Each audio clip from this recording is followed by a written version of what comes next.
Selamat pagi anak-anak SMPK Penabur Jakarta. Hari ini kita akan memasuki pelajaran 15 tentang remaja Kristen yang menjadi garam dan terang. Melalui pembelajaran ini, kita diharapkan mampu menyadari pentingnya menjadi garam dan terang. Kita juga mampu memahami makna menjadi garam dan terang, serta mampu menunjukkan diri sebagai garam dan terang. Sebelum kita melanjutkan pembelajaran kita, mari kita bersatu dalam doa. Kita berdoa. Tuhan Yesus, terima kasih untuk segala kebaikan yang boleh kami terima dalam kehidupan kami masing-masing. Terima kasih kalau kami masih boleh beristirahat semalam dan menikmati indahnya hari di pagi ini. Terima kasih untuk kesempatan hidup, kesempatan belajar, kesempatan berkarya yang Tuhan berikan pada kami. Kami berdoa untuk proses belajar dan mengajar secara online yang akan kami lalui ini. Kami berdoa untuk Bapak dan Ibu guru yang mengajari kami. Berikan kepada mereka semua kekuatan, kesehatan, kemampuan untuk mengajari kami. Berikan pula kepada kami kesetiaan untuk belajar di tengah kondisi ini, agar dimanapun kami belajar dan mengajar, nama Tuhan dapat dimuliakan. Terima kasih ya Tuhan, dalam nama Yesus Kristus Tuhan kami berdoa. Amin. Untuk memulai proses belajar kita hari ini, mari kita bernyanyi dari PKJ 185 yang berjudul Tuhan Mengutus Kita.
Bagi yang sakit dan tubuhnya lemah, meski dihina serta dilanda duka, harus melayani dengan sepenuh.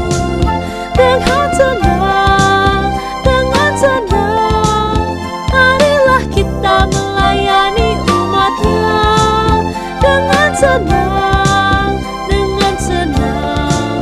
berarti kita memuliakan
Nah, setelah mendengarkan lagu ini, Mari kita berefleksi bersama-sama.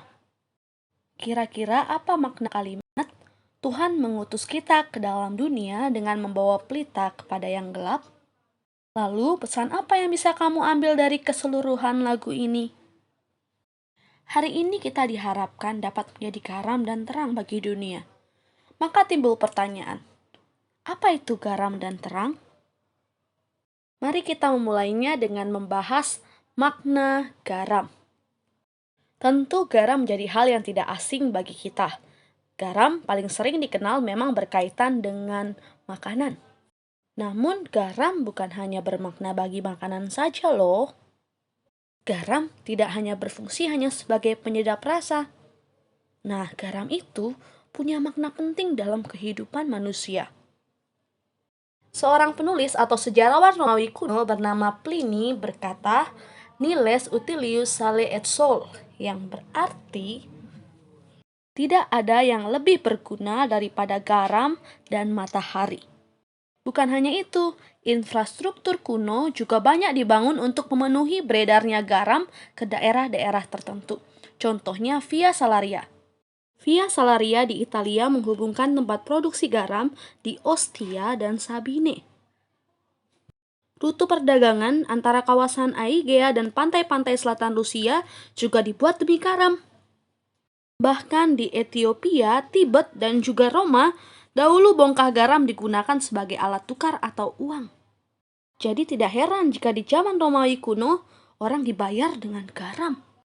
Di antara orang Arab, garam juga digunakan sebagai ikatan kesetiaan. Oleh karena itu, ada ungkapan mereka yang mengatakan ada garam di antara kita. Bukan ada cinta di antara kita ya. Gila. Sekarang mari kita lihat fungsi garam menurut pemaparan Alkitab. Tuhan Yesus memaknai garam melalui fungsi-fungsi garam untuk menggambarkan panggilan kita. Pertama, garam sebagai penyedap rasa.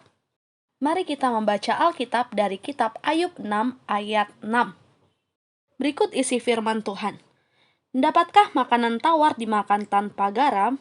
Atau apakah putih telur ada rasanya?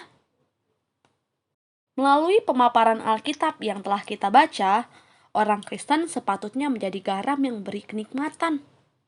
Sebagai orang Kristen, kehadiran kita haruslah membawa kedamaian, kasih, dan juga sukacita. Jangan sampai kehadiran kita justru membuat orang lain merasa kepahitan atau membuat orang menjadi sedih dan galau. Sebagai garam, kita dipanggil untuk menghadirkan sukacita melalui tutur kata yang lembut dan mendatangkan berkat sesuai dengan isi surat Kolose 4 ayat 6 yang berisi demikian. Hendaklah kata-katamu senantiasa penuh kasih, jangan hambar, sehingga kamu tahu bagaimana kamu harus memberi jawab kepada setiap orang. Kedua, garam sebagai simbol pengorbanan. Mari kita membaca Alkitab dari Imamat 2 ayat 13 yang berbunyi, dan tiap-tiap persembahanmu yang berupa korban sajian haruslah kau bubuhi garam. Janganlah kau lalaikan garam perjanjian Allahmu dan korban sajianmu. Beserta segala persembahanmu haruslah kau persembahkan garam. Dari pemaparan ini, korban persembahan haruslah digarami. Bahkan bila kita juga menelusuri kitab Yehezkiel 43 ayat 24, tertulis, engkau harus membawanya ke hadapan Tuhan, dan imam-imam harus menaburkan garam ke atasnya, dan mempersembahkannya sebagai korban bakaran bagi Tuhan. Dua bacaan tadi mengiyakan bahwa garam memiliki kaitan yang erat dengan kurban persembahan. Persembahan yang mau dikurbankan harus digarami. Yesus dalam hal ini ingin mengatakan bahwa orang Kristen harus siap berkorban bagi misi Tuhan. Orang Kristen harus memberi diri bagi misi Tuhan. Hal ini bukan berarti semua orang harus jadi pendeta atau misionaris. Bukan. Melainkan Tuhan Yesus mau kita memberi diri bagi orang lain. Yaitu mewujud nyatakan justice and peace. Tentu kita memberi diri bagi orang lain, memegang tangan orang lain, untuk menyatakan kehendak Tuhan. Ketiga, garam sebagai tanda perjanjian. Dalam tradisi Arab kuno, perjanjian disahkan oleh kedua belah pihak dengan mencicipi garam. Garam itu ibaratkan materai yang sah untuk membuat perjanjian. Selain itu, biasanya perjanjian dilakukan oleh beberapa pihak yang memiliki kedudukan yang kurang lebih setara. Menarik bahwa manusia punya perjanjian dengan Allah. Mari kita membaca 2 Tawarik 13 ayat 5 yang berisi berikut.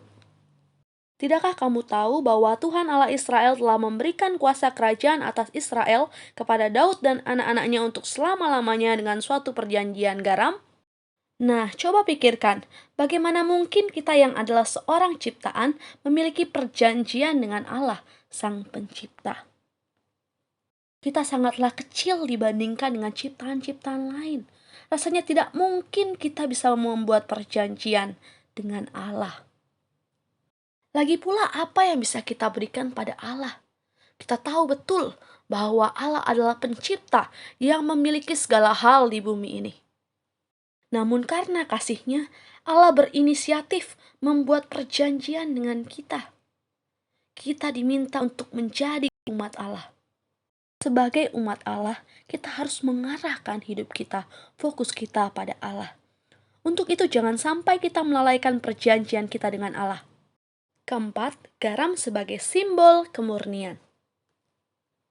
Pernahkah kalian mendengar cerita tentang Nabi Elisa menyihatkan air di Yeriko? Nah, bagaimana ya caranya menyihatkan air? Nabi Elisa menyihatkan air dengan cara melemparkan garam ke mata air, sehingga tidak lagi terjadi kematian karena air yang tidak sehat. Nah, ternyata dalam tradisi Israel kuno, garam juga dipakai untuk membersihkan bayi yang baru lahir. Garam juga dipakai agar makanan tidak cepat busuk. Wah, pokoknya banyak sekali ya gunanya garam. Nah, Yesus ingin orang Kristen seperti garam. Berguna sekali. Pada pembahasan ini kita diharapkan dapat menjadi garam yang menyehatkan dan membersihkan dunia serta mencegah pembusukan dunia dari hal-hal yang tidak baik. Kelima, garam sebagai lambang kedamaian. Mari kita membaca Alkitab dari Markus 9 ayat 50b yang berbunyi, "Hendaklah kamu selalu mempunyai garam di dalam dirimu dan selalu hidup berdamai seorang dengan yang lain." Jadi, orang Kristen harus senantiasa mencari kedamaian dan menjadi juru damai dimanapun mereka berada. Untuk itu, tidak perlu mengeluarkan kata-kata pedas, kutukan, atau kata-kata fitnah. Sebagai pembawa damai, seharusnya kita bertutur kata yang baik, yang menjadi berkat dan mendatangkan damai sejahtera bagi banyak orang.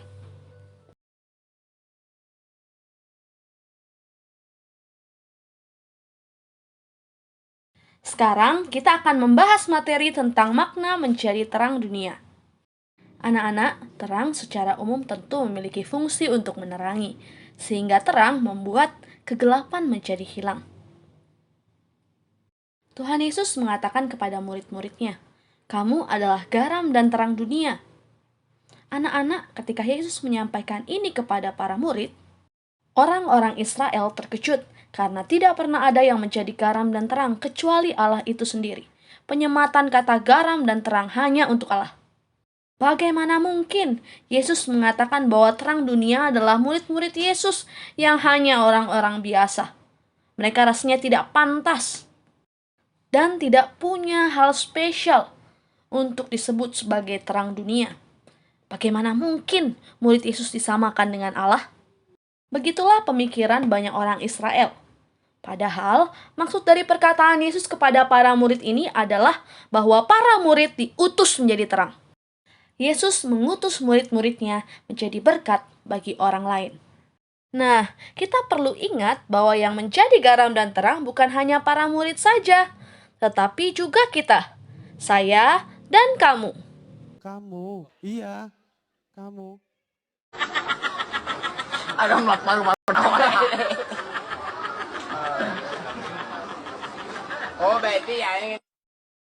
Berikut beberapa karakteristik untuk menjadi terang dunia yang perlu kita pahami, sehingga nanti kita tidak salah dalam melaksanakan tugas kita ini. Pertama, menjadi terang bukan berarti memamerkan kebaikan, melainkan menunjukkan hal yang benar. Terang itu sesuatu yang pasti kelihatan, tidak samar-samar dan tersembunyi. Demikian juga kita sebagai pelajar Kristen yang menjadi terang. Hendaknya sikap baik kita terlihat dan terpancar oleh semua orang, tapi dengan catatan, bukan untuk menjadi kesombongan diri atau pamer kebaikan. Apalagi untuk pamer-pamer kegantengan. Cukup opa Korea aja. Wow, you people really try, Thank you, sir. It's God, though. It's God that is doing everything for us, sir. Yes, sir. It's God. God? Which God? Our God. Your God. Where is your God? Our God is in heaven. Can you see your God? No. Can you touch your God? No. Then there is no God. Eh? Science has proven it, that anything you cannot see or touch does not exist. So, you don't have a God. But, sir, Are you a graduate? I am a professor. Processor. Excuse me. How do you know there is no God? Common sense. I use my sense. Where is your sense? My sense is up here. Can you see your sense? No. Can you touch your sense? No. That means there is no sense. Yes, because according to science, anything you cannot see or touch does not exist. So, you don't have sense.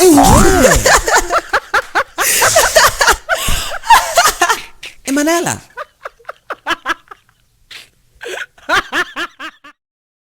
Jadi, semua hal yang kita lakukan semata-mata untuk kemuliaan nama Tuhan, bukan nama kita. Mari kita membaca Alkitab dari Matius 5 ayat 16 yang berisi, "Demikianlah hendaknya terangmu bercahaya di depan orang, supaya mereka melihat perbuatanmu yang baik dan memuliakan Bapamu yang di sorga."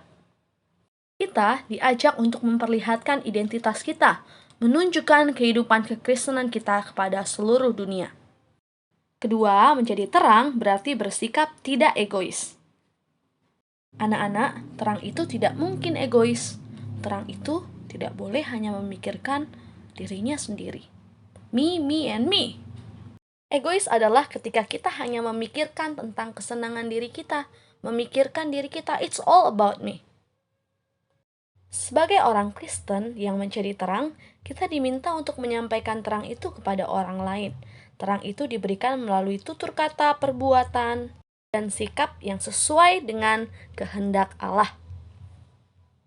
Ketiga, menjadi terang berarti berbeda dengan gelap. Anak-anak, kita harus ingat bahwa terang itu pasti berlawanan dengan kegelapan.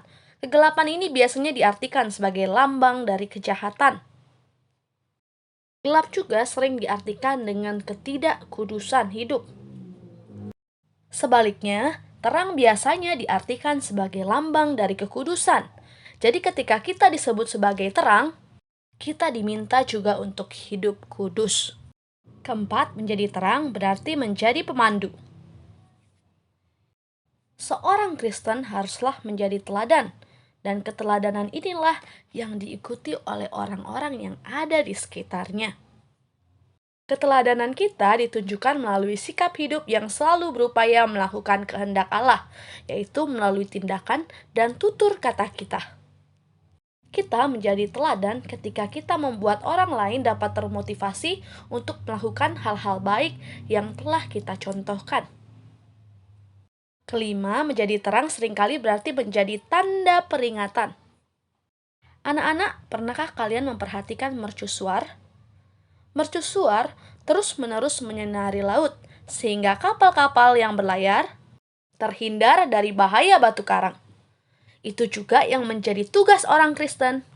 Kita ditugaskan untuk memberikan peringatan bahaya atau mengingatkan orang-orang yang ada di sekitar kita bila ada hal-hal yang tidak sesuai dengan kehendak Allah. Sadar diri, tolong jaga diri baik-baik ya, nggak usah dibilang-bilang lagi. Nah, jadi jangan lupa ya tugas kita sebagai terang dunia. Kita adalah garam dan terang dunia.